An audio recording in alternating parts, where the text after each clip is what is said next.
こんにちは。本日のレッスンは13路盤を対局できるようになるまでその2です。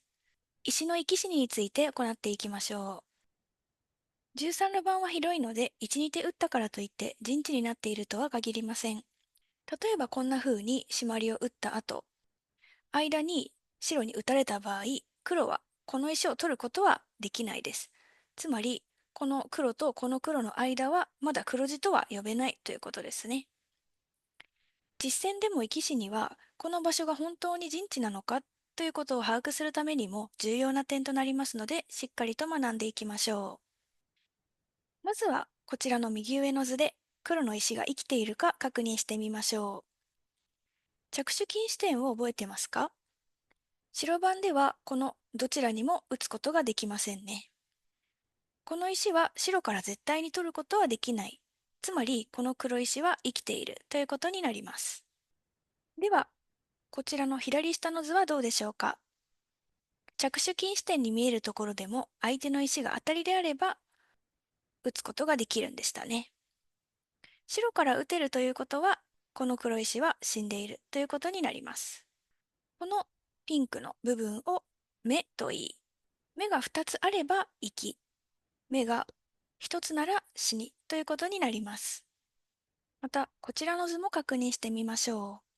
この左下の黒の3つの石は生きているでしょうか？先ほどと違うところは黒が当たりになっていないということですね。つまり白はすぐにここに打つことはできないです。ただ、もし仮にここが埋まったとすると、結局当たりになるので、この石を取ることができます。つまり、周りの空間が空いていたとしても、この空間で目がもう一つできないのであれば、この黒石は結局死にということになります。では、右上のこちらの図はどうでしょうか？もし白から打つと黒が取り返したとしても、やはり目が一つになってしまい、結局黒は取られてしまいます。このように二つにつながっているものは一つの目と数えます。つまりこの黒石は死んでいるということになります。それではいくつか問題に挑戦してみましょう。まず右上のこちら、黒番です。どこに打てば黒は生きることができるでしょうか？正解はこちらです。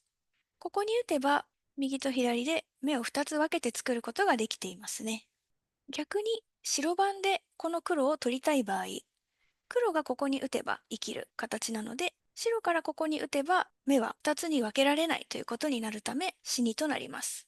つまり黒ならここに打つし、白でもこの真ん中に打つということになりますね。では左下の形を見ていきましょう。この黒石が生きているかわかりますか？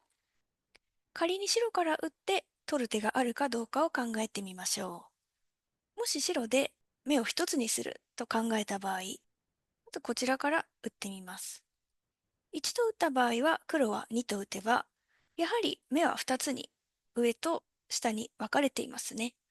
なので白からはもうこれ以上どこにも打つことができず、この黒を取ることができません。もう1個下に打っていた場合も、今度は上に黒が打てばやはり目は2つに分かれていますね。つまり上の3の形であれば白に打たれたら死んでしまいますが、この4の形であれば白に打たれたとしてもすでに生きているということになります。つまり相手の陣地の中で生きたい場合は最低でもこれぐらいのスペースは必要となるので目安としておくといいかもしれません。これらはトレーニングでたくさん問題があるのでぜひ解いてみてください。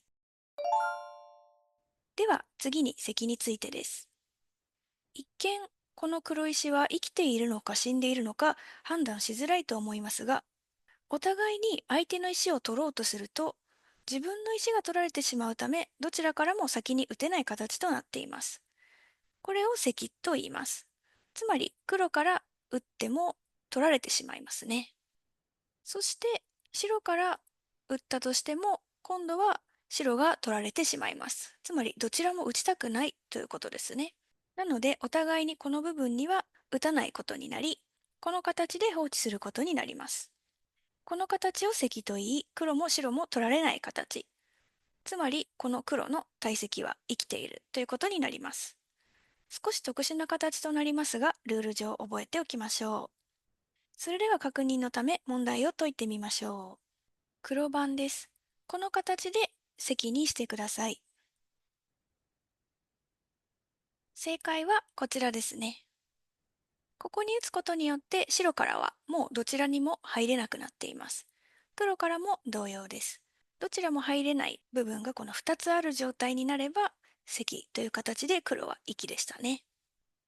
ではもう一問やってみましょう。石がたくさんあって複雑ですが、これも黒番で積にしてください。正解はこちらですね。ここに打つことによってまずどうなっているかというと、この黒の体積が助かるかどうかという話なんですが、先ほどと同じようにこことここが空いているので、例えば白から入るとやはり取られてしまい、どちらに入っても取られる形となります。なので白からこちらに入ってこの黒を取ることができないという状態になりますね。ただし今回は外側のこちらの白が実は取られそうになっており、このまま行くと白から打っても打たなくてもいつかこちらの白石が取られてしまうことになります。そうすると先ほどのこちらの形だけ見れば石だったのですが、こちらを取れてしまうと結局この白のことも黒は取れるということになります。なのでこれは石崩れというんですが、こちらの形は石、ただこちらの白を取れるので、黒はこの部分を石にすれば全て取れるという、そういったちょっと難しい問題でしたね。石は少し難しい形ですが、知識として頭に入れておくといいかなと思います。では、ここまで見ていただいてありがとうございました。次回は様々な手筋について行います。それではまたお会いしましょう。